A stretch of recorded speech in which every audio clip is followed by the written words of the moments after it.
الرحمن الرحيم الحمد لله رب العالمين والصلاة والسلام على خاتم الأنبياء والمرسلين وعلى آله وصحبه أجمعين أما بعد أعوذ بالله من الشيطان الرجيم بسم الله الرحمن الرحيم فصل لربك وانحر إن شانئك هو الأبتر صدق الله العظيم.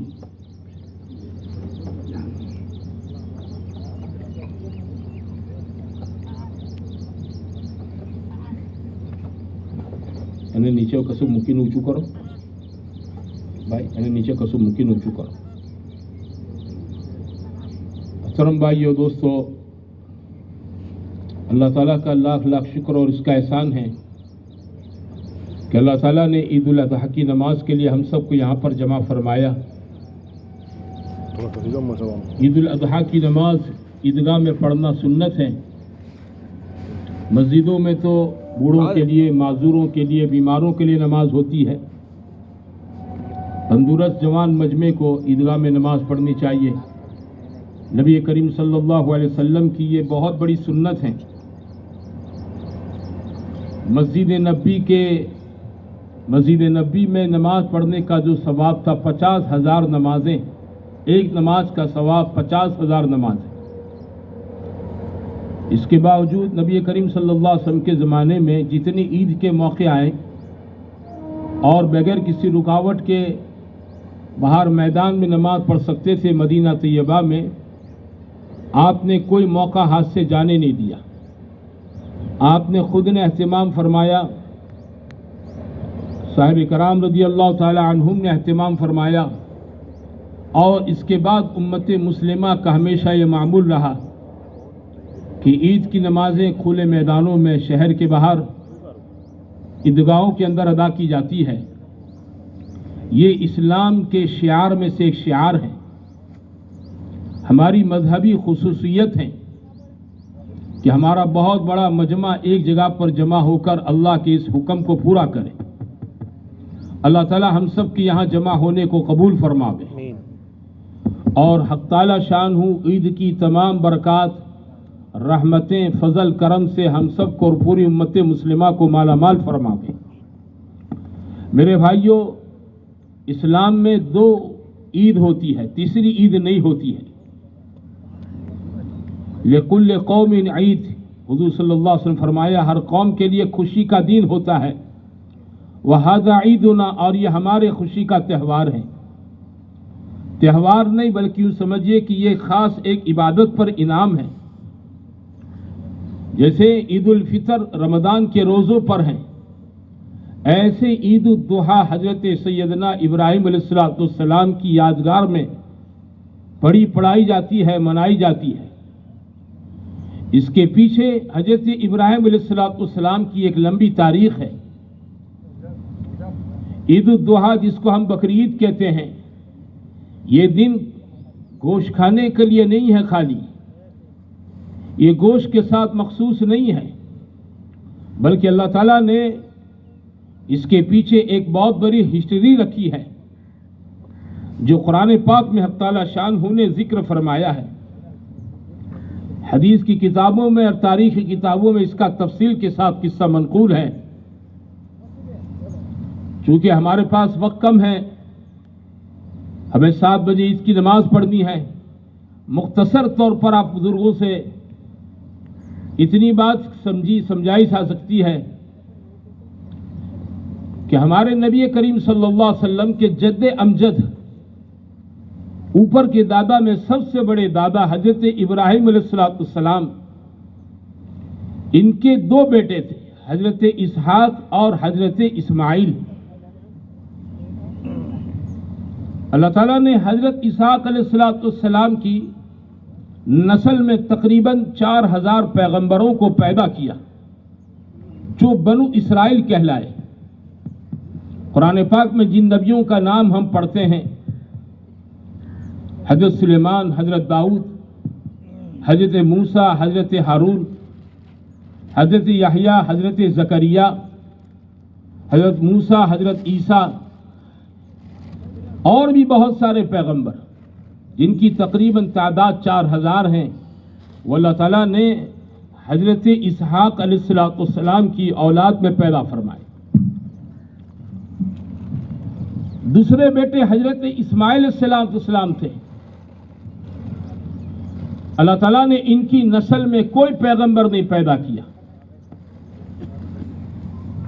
4000 سال تک کوئی پیغمبر نہیں. اخیر میں آپ کی نسل میں کوئی پیدا ہوا تو اللہ تعالیٰ نے اس کائنات کی آخری کڑی سرکار دو جہاں حضرت محمد مصطفیٰ صلی اللہ علیہ وسلم کو پیدا فرمایا. حضور صلی اللہ علیہ وسلم فرماتے تھے کہ انا ابن الذبیحین، میں 2 ذبیح کا بیٹا ہوں. میں 2 ذبیح کا بیٹا ہوں. ذبیح کا مطلب جن کو ذبح کیا گیا. حضرت اسماعیل علیہ السلام کے بارے میں قرآن پاک میں صاف بات ہے کہ ابراہیم علیہ السلام نے خواب دیکھا کہ اپنے بیٹے کو ذبح کر رہے ہیں. پیغمبر کا خواب حجت ہوتا ہے.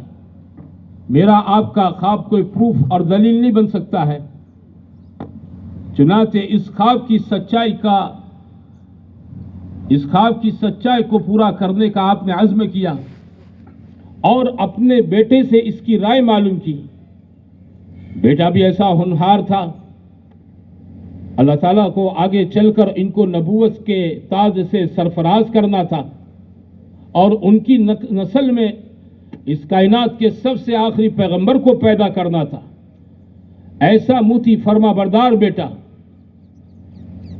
اپنے باپ کے اس حکم کو پورا کرنے کے لیے تیاری بتائی. قال یا ابتی فعل، اے میرے ابا جس بات کا آپ کو حکم ہے آپ اس کو کر دیجئے. آپ مجھے صبر کرنے والوں میں سے پائیں گے. میں شکایت نہیں کروں گا، صبر کر لوں گا. چنانچہ واقعہ مشہور ہیں. مینا میں لے گئے. راستے میں 3 مرتبہ شیطان نے آپ پر دل میں وسوسہ ڈالا. حضرت ابراہیم علیہ السلام کے دل میں آپ نے ہر مرتبہ شیطان کو دفع کیا، جس کی یاد میں 3 دن تک شیطان کو حاجی لوگ کنکریاں مارتے ہیں. پھر باپ بیٹے نے ذبح کی تیاری کی، چھری پوری طاقت سے چلائی، لیکن ذبح کرنا مقصود نہیں تھا، بس دیکھنا تھا کہ بیٹی کی محبت غالب ہے یا میرے حکم کو پورا کرنے کی محبت غالب ہے. چونکہ امتحان تھا. حضرت ابراہیم علیہ السلام کا ایک امتحان تھا. یہ اللہ تعالیٰ نے آپ کو اپنی زندگی میں مختلف امتحانات سے گزارا. ایک امتحان شروع میں ہوا کہ پوری قوم بت پرست تھی، مورتی پوجک، اور اس کے خلاف آپ نے توحید کے جھنڈے کو بلند کیا. خود ان کا باپ جو تھا بت بنا کر بیچا کرتا تھا. باپ کے ساتھ ان کا مناظرہ ہوا. باپ کو سمجھایا کہ آپ یہ نہ کریے، یہ تو شیطانی کام ہے، یہ آپ کو گمراہی کی طرف لے جائے گا. لیکن قوم نے نہیں مانا، باپ نے نہیں مانا. عملی طور پر ان کو ٹھکانے لگانے کے لیے آپ نے ایک تدبیر سے ان کے سارے بت توڑ ڈالے. بڑے بت کو چھوڑ دیا. لوگوں نے پوچھا آپ نے اس کو یہ چھوڑ دیا، باقی سب کا یہ بڑا بہت غصہ ہو گیا، چھوٹوں کو سب کو توڑ ڈالا اس نے. لوگ سمجھنے کہ یہ پتھر کی مورتیوں میں جان کہاں سے آ گئی اور یہ بڑی مورتی میں کہ سب چھوٹیوں کو توڑ ڈالے. ابراہیم علیہ السلام کو انہوں نے کہا کہ یہ تو نہیں ہو سکتا ہے. تو آپ نے فرمایا کہ اف لکم ولما تعبدون من دون اللہ، تف ہے تمہاری عقلوں پر، تم اللہ کو چھوڑ کر ان پتھروں کی پوجا کرتے ہو. لیکن قوم اڑیل قسم کی تھی. انہوں نے اپنے معبودان باطل کے ساتھ جب یہ سلوک حضرت ابراہیم کا دیکھا تو اس زمانے کے مطابق ان کو آگ میں ڈالنے کی تیاری کی. آگ جلائی گئی، 6 مہینے تک آگ جلائی گئی اور گوفن کے ذریعے اندر آگ کو ڈالنے کا فیصلہ ہوا. حضرت جبرائیل علیہ السلام جو وحی لانے پر مامور تھے آ کر عرض کیا، خیریت معلوم کی، فرمایا کوئی ضرورت؟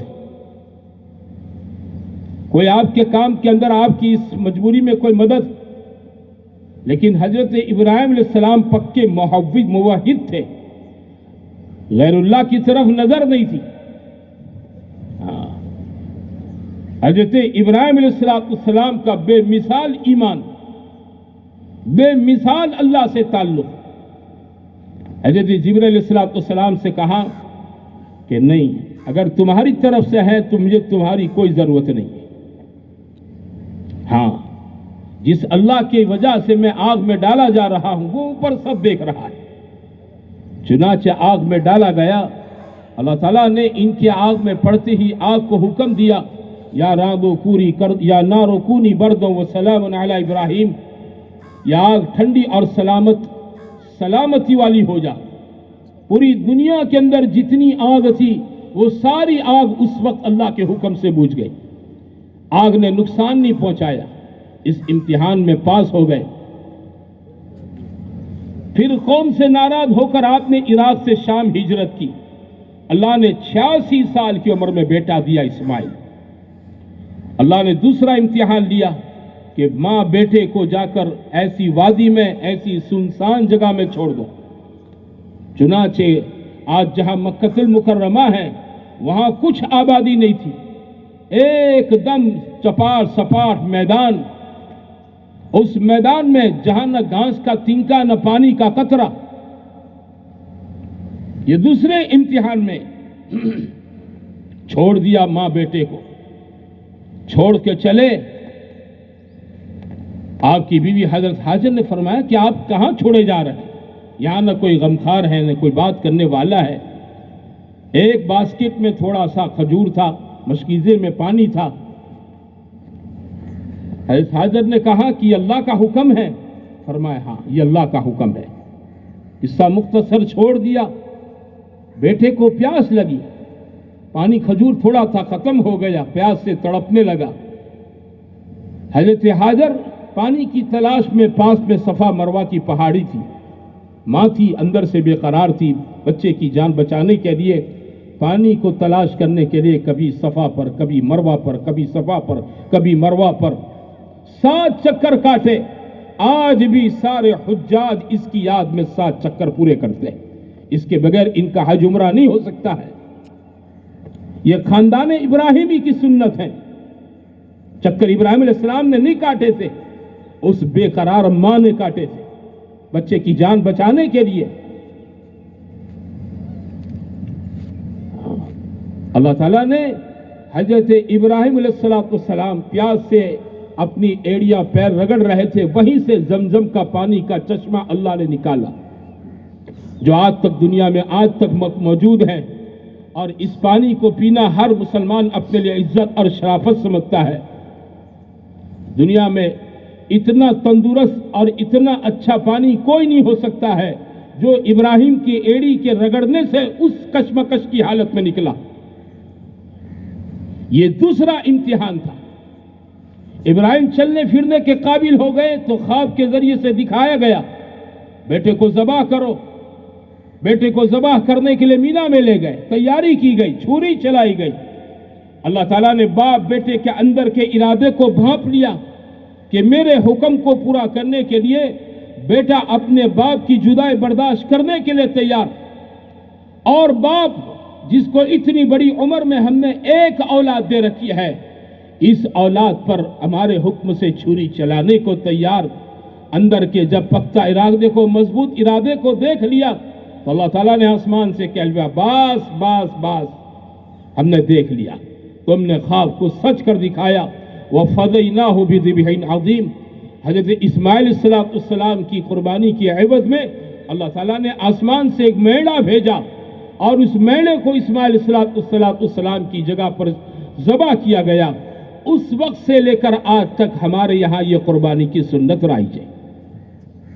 چنانچہ صحابہ نے پوچھا کہ یہ قربانیاں کیا چیز ہیں؟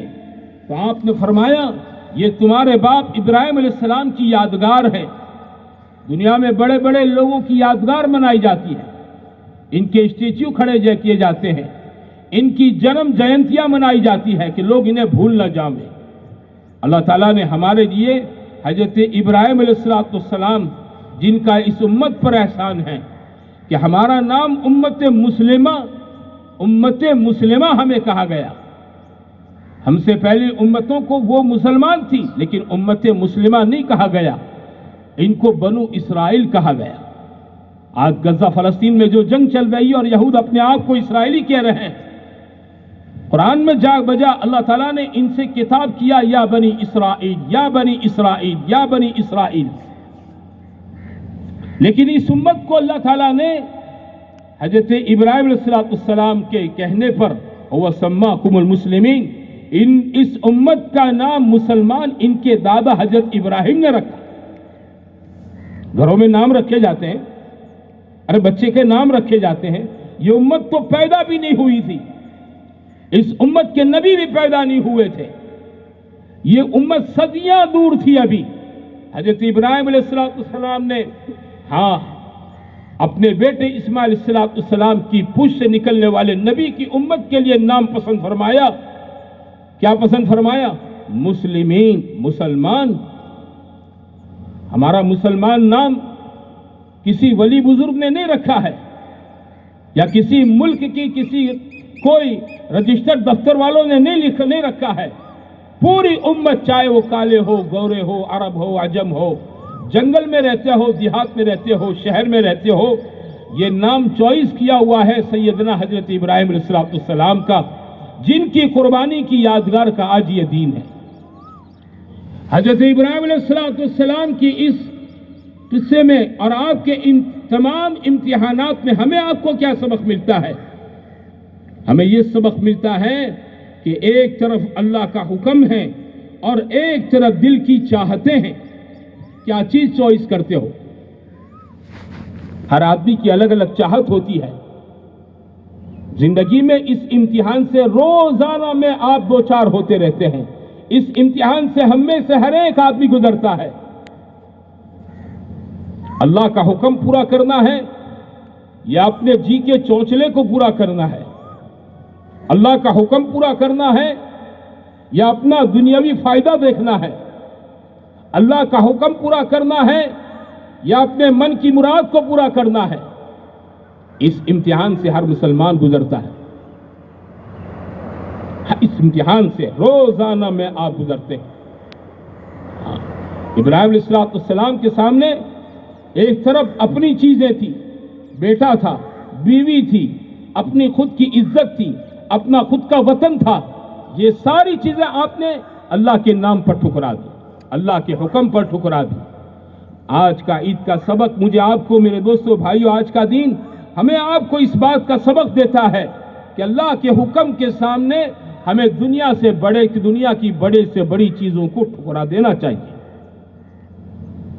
مسلمانوں کی بھلائی اسی میں ہے، مسلمانوں کی دنیا میں عزت اسی میں ہے، آخرت کی کامیابیاں اسی میں ہے کہ اللہ کے حکم کو ہر معاملے میں مقدم کیا جائے. یہ نہیں ہے کہ آدمی اپنے جی کی چاہت کو پورا کرے. میں ایک مثال دے کر سمجھاتا ہوں. بھائی روزانہ فجر کی نماز، اور خصوصاً آج کل کی چھوٹی مختصر سی راتیں ہیں، 4:30 بجے صبح صادق ہو جاتا ہے، فجر کی نماز 5:30 ہوتی ہے. مسجدوں کے اندر یہ مجمع بیٹھا ہے، یہ اپنے دل میں پوچھے اپنے آپ کو، یہ عشر ذی الحجہ گزرا، مبارک راتیں تھی، 10 راتوں کی اللہ نے قسم کھائی تھی. سب پوچھو اپنے آپ سے، ہم میں سے کتنے آدمیوں نے فجر کی نماز جماعت کے ساتھ پڑھی؟ پوچھو اپنے آتما سے، یاد کرو پچھلی 10 راتیں. ایک طرف میٹھی نیند تھی اور ایک طرف فجر کی نماز تھی.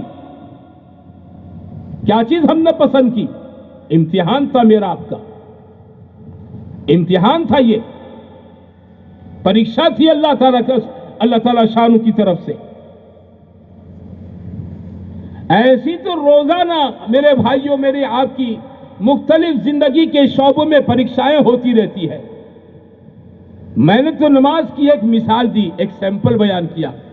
آپ کاروبار میں ہیں، ایک طرف حلال ہے تھوڑی شکل میں، تھوڑے روپیوں کی شکل میں، ایک طرف حرام ہے لاکھوں کروڑوں کی شکل میں. امتحان ہے میرا آپ کا. امتحان ہے. حلال اور تھوڑا اپناتے ہو یا حرام اور زیادہ اپناتے ہو. اگر حلال تھوڑے کو اپنا لیا تو آدمی امتحان میں پاس ہو گیا. اور آدمی نے میرے بھائیوں لالچ میں آ کر زیادہ تھا، حرام تھا، اس کو اپنا لیا، یہ اللہ کی طرف سے امتحان میں ناپاس ہو گیا. معاشرت میں آپ دیکھیں، بھائی بھائی کا معاملہ ہے، بھائی بہن کا معاملہ ہے، بیٹے باپ کا معاملہ ہے، پڑوسی پڑوسی کا معاملہ ہے.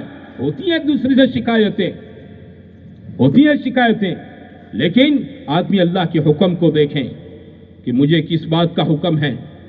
حضور صلی اللہ علیہ وسلم نے فرمایا، عبداللہ ابن سلام کی روایت ہے، مجھے یاد ہے، فرماتے ہیں کہ نبی کریم صلی اللہ علیہ وسلم مدینہ طیبہ میں داخل ہوئے.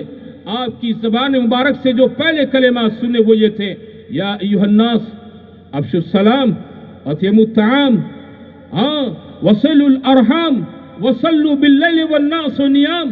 اے لوگو، سلام کو عام کرو، کھانا کھلاؤ، رشتہ داریوں کو جوڑو. بھائی کو حکم ہے بھائی سے رشتہ جوڑنے کا، باپ کو حکم ہے، بیٹے کو حکم ہے کہ اپنے آپس میں رشتے کو جوڑنے کا، پڑوسی کو حکم ہے پڑوسی کے ساتھ حسن سلوک کرنے کا، بھائی کو حکم ہے بہن کے ساتھ اچھے سلوک کرنے کا. او میرے بھائیوں، اس کا روزانہ امتحان ہے. میں آپ ان پریکشا کی سڑوں سے اور گھڑیوں سے گزر رہے ہیں. ہم میں سے ہر آدمی اپنی خان کی پرسنل لائف میں دیکھیں وہ اس امتحان میں کتنا پاس ہے، کتنا پرسنٹیج اس کو حاصل ہے اور کیسا وہ ناپاس ہے. آج ریزلٹ کا دن نہیں ہے، مالک یوم الدین، فیصلے کا دن قیامت ہے. فیصلے کا دن، ججمنٹ کا دن قیامت کا دن ہے. میں پاس ہوں، وہ ججمنٹ قیامت کے میدان میں سنا جائے گا. حضرت ابراہیم علیہ السلام پہلے آدمی ہوں گے. لوگ قبروں سے کپڑے بغیر اٹھیں گے، حدیثوں میں ہے. قیامت کے دوسرے سور پر لوگ قبروں سے ننگے نکلیں گے. محشر میں سب سے پہلا کپڑا حضرت ابراہیم علیہ السلام کو پہنا جائے گا. کیوں؟ اللہ کے لیے سب سے پہلے کپڑے ان کے اتارے گئے. جب نمرود نے ان کو آگ میں ڈالنے کا ارادہ کیا تو ان کے کپڑے اتار کر ان کو آگ میں جھونکا تھا. اللہ تعالیٰ نے اس بے عزتی کا بدلہ آج یہ دیا محشر کے میدان میں. لاکھوں کروڑوں ابجوں پدموں انسانوں کے بیچ میں سب سے پہلے کپڑے کا جوڑا پہنا جا رہا ہے حضرت ابراہیم علیہ السلام کو. کیوں؟ آج ججمنٹ کا دین ہے، فیصلے کا دین ہے. جس کے کپڑے اللہ کے لیے اتارے گئے تھے، آج اللہ اسے کیا ہے، ذیب تین کپڑا کرے گا. میں آپ اس امتحان سے گزر رہے ہیں، پوری زندگی امتحان ہے. بقری عید اسی کا میرے بھائیوں سبق دیتی ہے. ابراہیم علیہ السلام کی قربانیاں ہیں. آپ مختلف حالات سے گزرے ہیں، لیکن اللہ کے حکم کو انہوں نے جانے نہیں دیا. اللہ کے حکم کو پورا کیا، بڑے سے بڑی قربانیاں پیش کی. اگر اسماعیل علیہ السلام کی قربانی قبول ہو جاتی، چھری گلے پر چل جاتی، خون کے فوارے اڑ جاتے، تو میرے بھائیوں ہم میں سے ہر ایک کو اپنے بیٹے کو ذبح کرنا پڑتا، جو ہمارے لیے بہت مشکل ہوتا، بہت مشکل ہوتا. ہاں، اس اللہ کا کرم دیکھیں کہ اس نے خالی اندر کے جذبات دیکھے، باپ بیٹے کے، کہ اللہ کے نام کے پر یہ ذبح ہونے کے لیے تیار ہے کہ نہیں، باپ چھری چلانے کے لیے تیار ہے کہ نہیں، بیٹا چھری چلنے کے لیے تیار ہے کہ نہیں. اللہ اندر کے جذبات کو دیکھنا چاہتا تھا. جذبات کو اندر سے سچا دیکھ لیا، اللہ نے آسمان سے کہہ دیا تم نے خواب کو سچ کر دکھایا. میرے عزیزوں، میرے بھائیوں، اللہ میرے آپ کے اندر کے جذبات کو دیکھنا چاہتا ہے. باقی سارے فیصلے اللہ ہی کرتا ہے. ہاں، عزت وہ دیتا ہے، ذلت وہ دیتا ہے، فقیر وہ بناتا ہے، مالدار وہ بناتا ہے، تندرستی وہ دیتا ہے، غربت وہ دیتا ہے. ہر چیز ایک تنہا اللہ کے قبضے قدرت میں ہے. مجھے آپ کو کیا کرنا ہے کہ زندگی میں جہاں بھی کشمکش ہو، جہاں بھی پریکشا کی گھڑی آ جاوے، ایک طرف اللہ کا حکم ہے اور ایک طرف میرے بھائیوں بے دینی کی چیز ہے. آدمی بے دینی کی چیز کو چھوڑ دے اور دینداری کی چیز کو اپناؤ. آج کی عید خالی گوشت کھانے کا نام نہیں ہے، بکروں پر چھری چلانے کا نام نہیں ہے. آج کی عید کا اصل سبق یہی ہے کہ آدمی حق اور باطل میں، کھرے اور کھوٹے میں جائز اور ناجائز میں، حلال اور حرام کے امتحان کے اندر اللہ کے سامنے پاس ہو جاوے تو انشاءاللہ دنیا بھی اس کے لیے کیا ہے؟ عزت کی ہے، اور مرنے کے بعد کی آخرت کی زندگی بھی اس کی عزت کے لیے ہے۔ اب دیکھو وقت قریب ہوتے جا رہا ہے، اس لیے جو بھائی دور کھڑے ہیں ان سے گزارش ہے قریب آ جاؤ، صفوں میں لگ جاؤ، ہماری نماز کھڑی ہونے کی تیار ہے۔ ہم کسی کا انتظار نہیں کریں گے، کیونکہ ہم نے 8 بجے عبداللہ میں نماز رکھی ہے، اسی کے لیے یہاں انتظار نہیں ہوگا۔ آپ آ جاؤ، وہاں چھاؤں میں کھڑے نہ رہو، ہم جماعت کھڑی کر دیں گے۔ ایسا نہ ہو کہ آپ کی تکبیرات فوت ہو جاویں۔ ان تکبیرات کے فوت ہونے کا مطلب یہ ہے کہ آپ کی عید کی نماز کا کوئی مطلب نہیں رہا۔ آپ لوگ آگے بڑھ جاؤ، کھڑے نہ رہو، صفوں میں لگ جاؤ، اپنا کپڑا بچھا دو۔ دیکھو عید کی نماز کی ترکیب سمجھا دوں گا اور وقت پر نماز کھڑی کر دوں گا۔ جلدی کرو، اپنے قدم تیز بڑھاؤ۔ قبرستان کے قریب کھڑے ان بھائیوں سے گزارش ہے جلدی آ جاؤں۔ گیٹ کے پاس کھڑے ان بھائیوں سے گزارش ہے جلدی آ جاؤں، دیر نہ کریں۔ گرمی کے دن ہے، بیٹھا ہوا مجمع دھوپ میں تپ رہا ہے، ہمیں سب کی رعایت کرنی ہے۔ اگر آپ کو دھوپ لگتی ہے تو اس بیٹھے ہوئے مجمع کو بھی دھوپ لگ رہے ہیں، آپ کوئی شہزادے نہیں ہیں۔ آگے بڑھ جاؤ، دونوں طرف کی صفوں کو مکمل کرو۔ اچھا بھائی، عید کی نماز کی ترکیب سن لیں۔ دیکھو سال میں 2 دفعہ پڑھی جاتی ہے، اسی لیے ترکیب سمجھاتے ہیں۔ عید کی نماز کی نیت کیا کریں گے؟ پڑھتا ہوں 2 رکعت نماز عید الضحیٰ کی واجب، 6 تکبیرات زائدہ کے ساتھ، منہ میرا کعبہ شریف کے سامنے، پیچھے اس امام کے، یہ نیت کر لیں گے۔ یہ نیت جب ہم کریں گے، امام صاحب یہ بھی نیت کر لیں گے۔ امام صاحب اللہ اکبر کہیں گے، ہاتھ اٹھا کر ہاتھ باندھیں گے، ثنا پڑھیں گے۔ ہم بھی اللہ اکبر کہہ کر ہاتھ اٹھا کر ہاتھ باندھیں گے، ثنا پڑھیں گے۔ جب ثنا پوری ہو جائے گی، امام صاحب اللہ اکبر کہہ کر ہاتھ اٹھائیں گے، ہاتھ چھوڑ دیں گے۔ دوسری مرتبہ ہم بھی ہاتھ اٹھائیں گے، اللہ اکبر کہہ کر ہاتھ چھوڑ دیں گے۔ دوسری مرتبہ امام صاحب اللہ اکبر کہہ کر ہاتھ اٹھائیں گے، ہاتھ چھوڑ دیں گے۔ ہم بھی اللہ اکبر کہہ کر ہاتھ اٹھائیں گے، ہاتھ چھوڑ دیں گے۔ تیسری مرتبہ امام صاحب اللہ اکبر کہہ کر ہاتھ اٹھائیں گے، ہاتھ باندھ دیں گے۔ ہم بھی تیسری مرتبہ اللہ اکبر کہہ کر ہاتھ اٹھائیں گے، ہاتھ باندھ دیں گے۔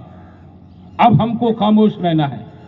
امام صاحب قرات کریں گے، فاتحہ پڑھیں گے، قرآن کی کوئی سورت پڑھیں گے، رکوع کریں گے، 2 سجدے کریں گے، دوسری رکعت کے لیے کھڑے ہوں گے، اور دوسری رکعت کے لیے کھڑے ہونے کے بعد معمول کے مطابق فاتحہ شریف اور سورت پڑھیں گے۔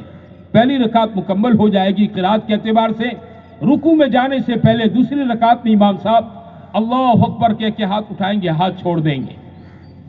ہم بھی اللہ اکبر کہہ کر ہاتھ اٹھائیں گے، ہاتھ چھوڑ دیں گے۔ امام صاحب دوسری مرتبہ اللہ اکبر کہہ کے ہاتھ اٹھائیں گے، ہاتھ چھوڑ دیں گے۔ ہم بھی پیچھے دوسری مرتبہ اللہ اکبر کہہ کر ہاتھ اٹھائیں گے، ہاتھ چھوڑ دیں گے۔ تیسری مرتبہ امام صاحب اللہ اکبر کہہ کر ہاتھ اٹھائیں گے، ہاتھ چھوڑ دیں گے۔ ہم بھی پیچھے اللہ اکبر کہہ کر ہاتھ اٹھائیں گے، ہاتھ چھوڑ دیں گے۔ یہ ہماری 6 تکبیریں نماز کی پوری ہو گئی۔ چوتھی تکبیر امام صاحب اللہ اکبر کہیں گے، ہاتھ نہیں اٹھائیں گے، بغیر ہاتھ اٹھائے ہوئے رکوع میں جائیں گے۔ ہم بھی اللہ اکبر کہہ کر ہاتھ اٹھائے بغیر رکوع میں جائیں گے۔ رکوع سجدہ مکمل ہوگا، قاعدہ ہوگا، سلام ہوگا، اور اس کے بعد میرے بھائیوں ہمارے قبرستان کی جھولی پھرے گی، اور جھولی پھرنے کے بعد انشاءاللہ پھر خطبہ شروع ہوگا۔ عید کے خطبوں کو سننا واجب ہے۔ قربانی کی جلدی میں آپ لوگ خطبہ چھوڑ کر یہاں سے چلے نہ جاویں، سکون اطمینان کے سارا مجمع بیٹھیں، دونوں خطبوں کو سنیں، اور خطبہ سننے کے بعد پھر یہاں سے اپنے اپنے گھروں میں تکبیر پڑھتے ہوئے یہاں سے جاؤ، زور سے تکبیر پڑھتے ہوئے جاؤ، ٹھیک ہے؟ اپنی صفوں کو درست کر لیں۔ لا الہ الا اللہ واللہ اکبر، اللہ اکبر۔